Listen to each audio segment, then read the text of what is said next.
to know what's happening inside us. And wouldn't it be great if you could just look at your cell phone and see what's going on, right? So one of the things that's coming up now is metabolism and mental health. It's an emerging science. There are many fine practitioners at Harvard and elsewhere who are interested in this. I started out doing this kind of work when I gave 100 of my patients free CGM monitors. So they had sensors on the back of their arms, and I gave it to them in exchange for not money, but just being able to keep the data in a very what should I say, anonymous fashion, so that they would not feel like they would be exposed, but I would learn. And they were so generous. And of course, they all got printouts of what was happening with them during the time they were wearing monitors. So I'll talk a little bit about this more later, but I'm really grateful. I feel like I got an education from my patients, and it was pretty generous of them, pretty wonderful. So I'm going to move on here. All right, so no conflicts of interest. This is brought to you by steak. And all references to diabetes is type 2. All right, so why did I get so interested in it? I was born with a condition that a lot of you out there may have, but you don't know you have it. People who are, quote, double jointed often have what we call joint hypermobility spectrum disorder. So you or someone you love may have this. And one of the things that it does is it leads to inflammation, and then it leads to full body osteoarthritis in a lot of people. People also get what's called POTS, which is postural orthostatic tachycardia syndrome, which means they may feel like they're going to faint. They have problems standing up, feeling like they're going to pass out. They also often have many food allergies and all kinds of widespread allergies, and they don't know why they have it. So I just thought I'd bring that up to you and give you a resource in case you know somebody who has it. When I had a lot of full body pain, and what happened was when I started the ketogenic diet back in 2006, I felt better. It was amazing. It was stunning. I would say that it was life-changing for me. I still have dystonia. I have a little problem that's related to that. And so that's what this shaky thing is. But otherwise, I'm very comfortable. So thank you, keto. So basically, this is how we started, and this is what we call let me see if I have a little light here. I'm not sure, do I? Oh, there we go, yeah, hey. So you can see some of the ways that people screen people for these kinds of, hypermobility spectrum disorders. If you have any questions about it or any other questions, I'll be around. All right, so why wear a glucose monitor if you're not diabetic? Now, there's a lot of controversy around this. There are doctors that will tell you it's no use, you don't need to know about this. And I would argue that it's very helpful for most people, and I'll tell you about the exceptions to that. But I think now that these are over the counter, just buy one. I bought one on Amazon for, I think, $40. It's 2 weeks of an education about your body. I think it's well worth doing. As it turns out, in the US, only 12% of adults have optimal metabolic health. And the older you are, the less optimal it becomes. And then when you talk about cardiometabolic health, that is the metabolism that has to do with your cardiovascular system, whether you're going to have a heart attack, et cetera, it turned out that I think it was less than 7% of us have perfect cardiometabolic health. So we're in kind of a pickle, right? It's because of how we eat. And I hate to say it, but I think it's part of the government guidelines that got us here. So no, most people don't know that they are on a harmful glucose roller coaster, and I'll show you what that looks like. It is a roller coaster. This is what it is. So do you see here the target range is 140 to 70? You see that? Okay, so each color here represents 1 day of glucose monitor data. And down here is the time, 6 o'clock, 8 a.m., 10, 12, 1400, it's all military time. So, but it goes all the way to midnight. It starts at midnight, it ends at midnight. And you can see that this individual, who's one of my patients, had even high glucose at night. Can you see that? So even when they weren't eating anything, they still got high blood sugar. And you can see that it went so low. Do you see this is 50, right? I'll bet you this curve is down below 50. And usually when people get down that low, they start becoming hangry, hungry, angry. You know what I'm talking about? Irritable, depressed, not themselves, right? So this is what I call the roller coaster. This is the roller coaster, the peaks and valleys that make you feel very unstable mentally and also make your metabolism unstable physically. Okay, here's me cruising along on my keto diet at 72. It's steady. This is a Stello. This is by Dexcom. It's the Dexcom Stello. It's over the counter. And you can see it's just pretty boring, right? So this can be done. This can be done. Now, do I think everybody should be keto? Okay, I'm one of the authors in the book, Ketogenic, but I have to tell you, I don't think everybody has to be keto. I do think, though, that it's a great approach for those of us who are not in optimal metabolic health. Okay, so what is a continuous glucose monitor? I'm wearing one right now, right there. It's a small sensor worn on the arm. And also we have these over-the-counter devices that were released in 2024 summer. One is the Stello, and the other one is Lingo, right? Two different companies. They released them at the same time, which makes sense, right? So basically, the Stello measures every 15 minutes, but it only tells you, or it measures every 5 minutes, but it will tell you every 15 minutes what your measurements were. That's how it works. Lingo is mostly moment by moment.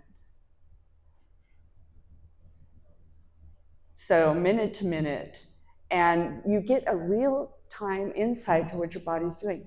This is the beauty of these devices. You can just look at your phone and see where your blood glucose is going. So now, how to get one of these marvelous devices? Actually, you can go directly to the vendors, or you can go to Amazon and see if you can score a bargain. So I actually got a pretty cheap one. I got myself a Lingo for 40 bucks, and I thought that was pretty good. It was on Amazon.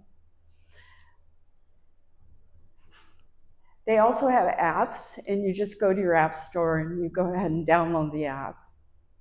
The problem with Lingo is Lingo only talks to an Apple phone, but Stello will talk to an Apple phone or an Android. So I think you get a lot more what should I say, flexibility with the Stelo. All right, so there are range differences between what is prescribed by the doctor and the one that you buy over the counter. There's also a difference where you don't have to put up with alarms if you bought the over-the-counter one. Alarms are really annoying. 2 a.m., your blood sugar is like 50. It goes bonk, bonk, bonk. Why? Because if you are a type 1 diabetic, you're getting into dangerous territory. But if you're not a type 1 diabetic, all it is annoying. And you have to get up and reset it, right?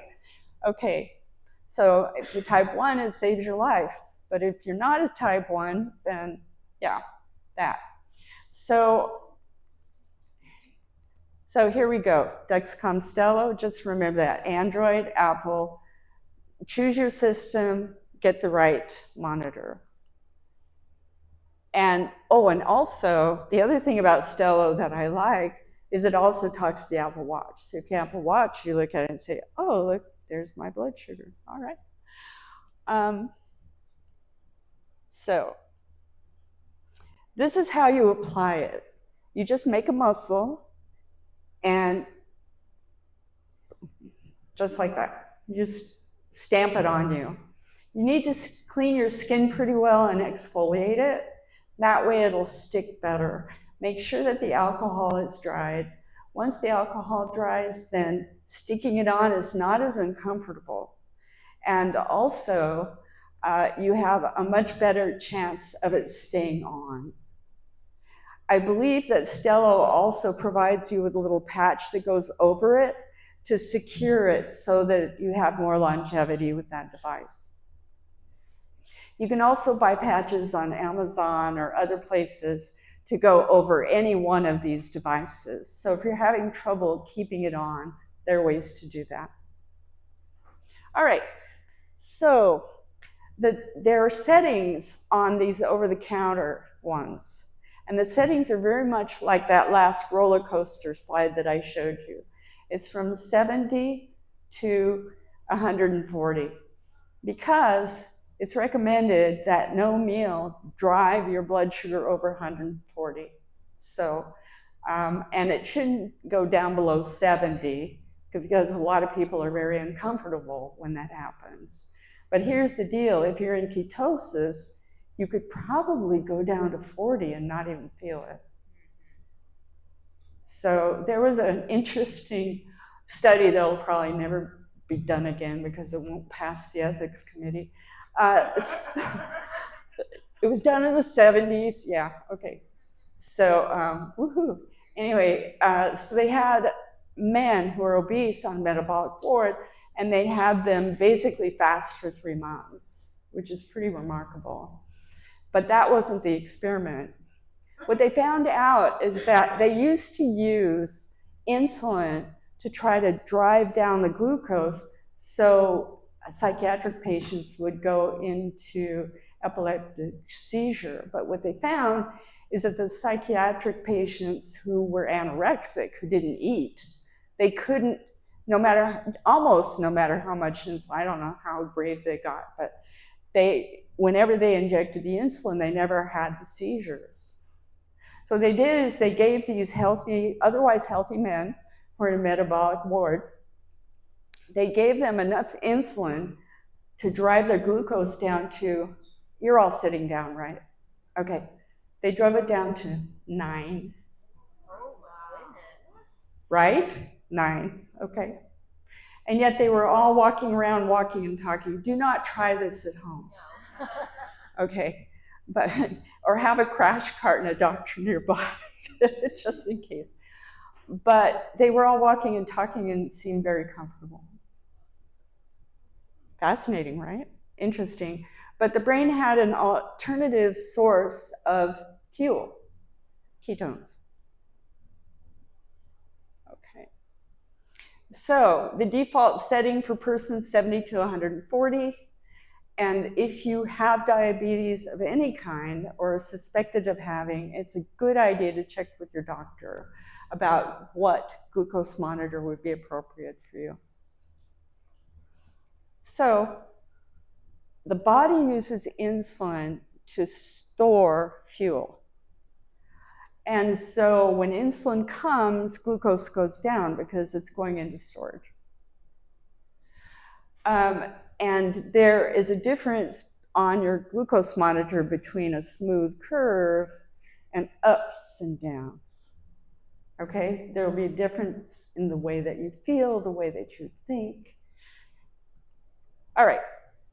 Your response is unique, however, kind of like snowflakes. You know what I'm saying? I don't mean that in a bad way. I've heard that used badly. But by snowflakes, I mean we're all individuals. Each one is different. Okay? It's very seldom that you ever see genetics that even closely approximate each other unless they're twins, things like that. So we're different. We're all different. All right. What you will see in some of these slides, you'll see a high spike and then followed by a crash. That crash sends you into hypoglycemia. So those of you who have ever had the shakes or sweats, you may have very low blood sugar. You may have hypoglycemia, and you may feel very irritable during that time. Again, hangry, hungry, angry. What we know about high sustained spikes, high blood sugar, is that it impairs the ability to think. People don't think clearly. They describe things like brain fog. So that's a problem as well. But your glucose monitor can pretty much tell you what's going on. I'll tell you about exceptions to that rule. But as a rule, the glucose monitor can give you some ideas about why you're feeling that way. Okay. So the sorts of things that raise glucose are refined carbohydrates. You've probably heard of that. But think about flour. Flour is refined, right? There's almost nothing else in it except starch. Refined carbohydrates. And there are a lot of refined carbohydrates in ultra-processed foods. So those things can set this off. Examples of refined carbohydrates or fermentable carbohydrates, right? Are things like fruit. So fruit can be, we all know this, right? Fruit can be fermented. It's called wine. Okay? Turns into an acid, tastes more sour, all right? And one of the things that it can also cause a glucose spike is lack of fat, lack of protein, and in some cases, lack of fiber in the meal. So some of these things basically slow down digestion and make it so that you have a much smoother curve. And I've experimented with this, and I'll show you what that looked like in a little bit. Okay, so quality of life is important. In my practice, I always tried to make sure that I could help my patients with their quality of life. It's not enough to just not be depressed. You got to get at the bottom of it. You have to get underneath, get under the hood, and see what may have promoted it besides genetics, because we know genetics are often at play. But does this person have a singularly unsatisfactory and anxiety-provoking job? You know, so these are the sorts of things that I would get after. How are they sleeping? I'm going to talk a little bit about sleep. All right. So glucose variability can disrupt sleep.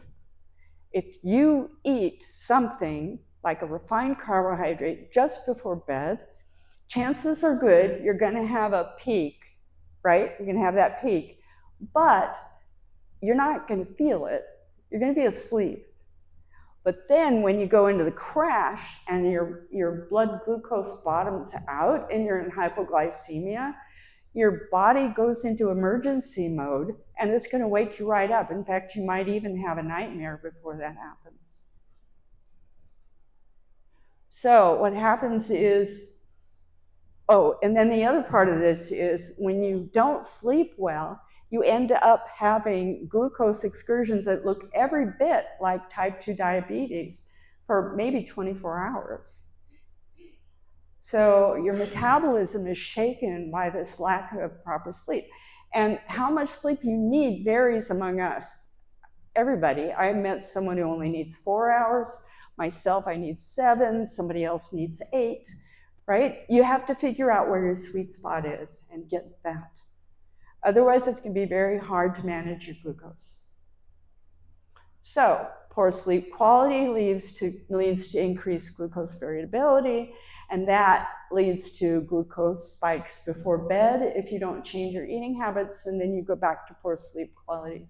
So I call that the insomnia sleep glucose cycle. I just made that up. You won't find that in the textbook. Okay. So exercise can help glucose normalize. So like a 15-minute walk after dinner not only helps you digest your food, and not only helps you to talk to your friends, your partner, and do some social things while you're walking, but it can also help stabilize your glucose. And that's the thing, when you have a glucose monitor, you can go ahead and check and see what your results are. All right. It's a good idea, however, to differentiate your glucose spike from an exercise spike. So here's why. I remember one time I was lifting weights. I was doing CrossFit. I was so cool. Anyway, and I was just like wearing myself out, like, right, doing burpees, and swinging kettlebells, and doing it one after another. And I thought, oh, whoa, I don't feel so good. I feel a little lightheaded. I wonder if my blood sugar's down. And so I pricked my finger, and to my surprise, my blood sugar had gone from 75 to 150. Hello? Wow, right? And some people even drive it higher. You know, elite athletes, a lot of them can do that. So what happened there? Well, my body panicked. It thought we were in fight or flight. Maybe there's a tiger after me. Maybe it should throw some fuel my way. So I get all of this stored up, what's called glycogen, which is just fancy glucose linked up together. And it turned into glucose and poured out into my system, and it showed up on my glucometer. Okay? But that's normal. So if you really go hard at it, that's a normal spike, and in the big scheme of things, it's not going to add or accumulate in your blood cells or your eyes or your arteries. It's just not going to do that because it's so short-lasting. So don't worry about it, but just make sure when you look at your glucometer that you know whether what you're looking at is from what you ate or because you're exercising hard. Okay? So you can check your readings before and after each exercise and get the pattern going so that you know what you're looking at. It just gives you more experience. All right. So A1C, is everybody here familiar with A1C? Hemoglobin A1C, that's basically, it's the way they look at your red blood cells and they see how much they stiffen from the glucose. Glucose sort of turns things into fruit leather. It's pretty bad. So when it's really high, it stiffens up your arteries. And then if you get a big pulse pressure going through there, it can actually cause little breaks in the artery, and then small, dense LDL, because it's all oxidized because you've had so much blood glucose circulating. It gets behind there and causes little blisters that shut off that actually get in the way of the blood going through your artery. Not good. And if it bursts, then you've got a clot. So, I hope I didn't gross you out. You're well past dinner or lunch, right? Yeah. You guys are okay? Okay, good. Don't faint or anything.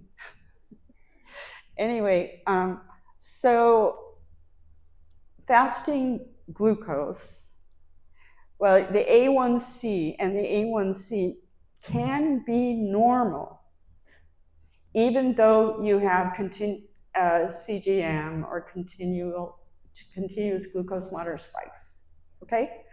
And that means that you have some habits that are driving you toward diabetes, but you're not there yet.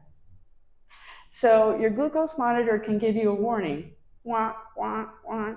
You know, you are headed toward diabetes. You better change your wicked ways.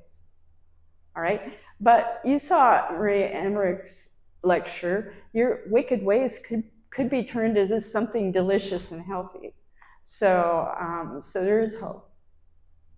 By the way, I make really wicked good ice cream. All right, but enough about me. So you want to catch these dysregulations early, and that's where your continuous glucose monitor comes in.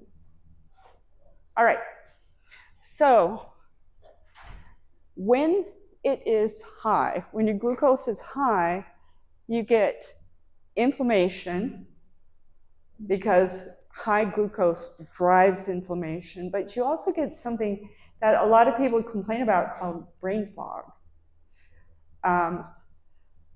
And also, when there's glycation, as I mentioned, it causes it turns things into fruit leather. It sort of like causes a lot of cellular damage. But that can be reversed. That's what's beautiful. So all you have to do is know about it ahead of time and you can reverse it. All right, this is a gentleman who complained of brain fog. I'll call him Michael. And he was in IT. He was basically in software and all this. And his brain was a stock and trade, and he was really scared that he was going to lose his ability. So I didn't know what to call it as a psychiatrist, so I called it cognitive disorder not otherwise specified, which means I have no idea what's going on. It does sound good, doesn't it? You pull it out at breakfast and people go, oh, wow, you know, you're smart. Anyway, so daily glucose summary. So I'm going to tell you how to read this. This is again from another glucose monitor. And you can see that 140 to 70, it's a little blurry, sorry. But anyway, you can see that 70 to 140 is the gray line. Okay? So that is where it's supposed to be. And do you see where it is? Yikes. All right? And that was like every single day. And then I said, oh, good grief. Well, what happened on Monday, 15 January? And he said, I went to a Thai restaurant. Well, the thing about these kinds of foods is a lot of times the sweetness is dampened with salt. So you really don't know how truly sweet the stuff you're eating is. You don't know. Okay? So I talked to him on the 17th of January in the morning, and we agreed on a low-carb diet. And looky here, 18th of January. Hello? How fast does it happen? This fast. For a lot of people, it's this fast. Okay? I can't drive it home hard enough. I think you get it. So that's why I think there's room for hope. No matter how bad things are, there's a lot of room for hope. And I just want to throw that out there because things can be reversed. I didn't start the keto until 2006. I was in my 50s. After a couple of years on, I was going, wow, I think my wrinkles are disappearing. That's because the stuff I was eating was aging me rapidly. And I had a couple of years so that my cells could kind of do a refresh. And I said, whoa, this is youthifying. Hello, look at me getting younger. All right, so you want to look for patterns like frequent spikes, glucose dips, reactive hypoglycemia when you had a big spike and it goes way down, and high variability, metabolic stress. I just need to see which number slide this is. Okay, here we go. All right, so we're back to this slide again, and all I want to say is high variability, which is what we've got here, metabolic stress, okay? Okay. I do experiment, but this isn't one of my experiments. This is a mistake. Well, it sounded like a good idea at the time. I had these meals, they were frozen, they were paleo, what could go wrong? I got the Mongolian meatballs, I ate them, and looky, I got, oops, sorry. Ooh. Yeah, I got Mount Glucose. And the hypoglycemia was so deep, the poor machine couldn't even pick it up. It flattened. Do you see that? You can't even see it going down. Probably down to 40 or something. Okay, well, live and learn, right? But what I want to show you is this is reactive hypoglycemia. So when you see a big spike and then suddenly it goes down, that's reactive. All right, so just focus on the patterns and trends. Walk after meals, learn what works for you. We're all different. So, and I think the glucose monitor will help you do that, right? Top 3 things that I learned. A 3-inch apple will cause a steep, a rounded spike for me, and it'll last for a while, okay? Light exercise and fat will flatten the curve. It helps. This is my glucose spike from 1 medium apple. And it's not that far above 140, but it is up above 140. So this was an apple that was only 3 inches across. Small. All right. I love this guy. I don't know if you know much about David Ludwig, but he's terrific. And this is what I read that I could not wrap my head around, even though I was a doctor. This is like around 2005, somewhere in there. And he said, so for breakfast, you could have a bowl of cornflakes with no added sugar, or a bowl of sugar with no added cornflakes. They would taste different, but below the neck, act more or less the same. I know. I kept walking around going, no, that can't be right. No, that can't be right. Nobody told me that in med school. Nope. Right, now one of my heroes, he's the one who really got me going. Seriously, he kicked this all off. He and Gary Taubes with good calories, bad calories. So, a cup of plain Cheerios. This is a tale of 2 bowls, okay? With a half cup skim milk, or with the equivalent number of calories in 2 tablespoons of heavy cream. Wow. Let that sink in. Are you entertained?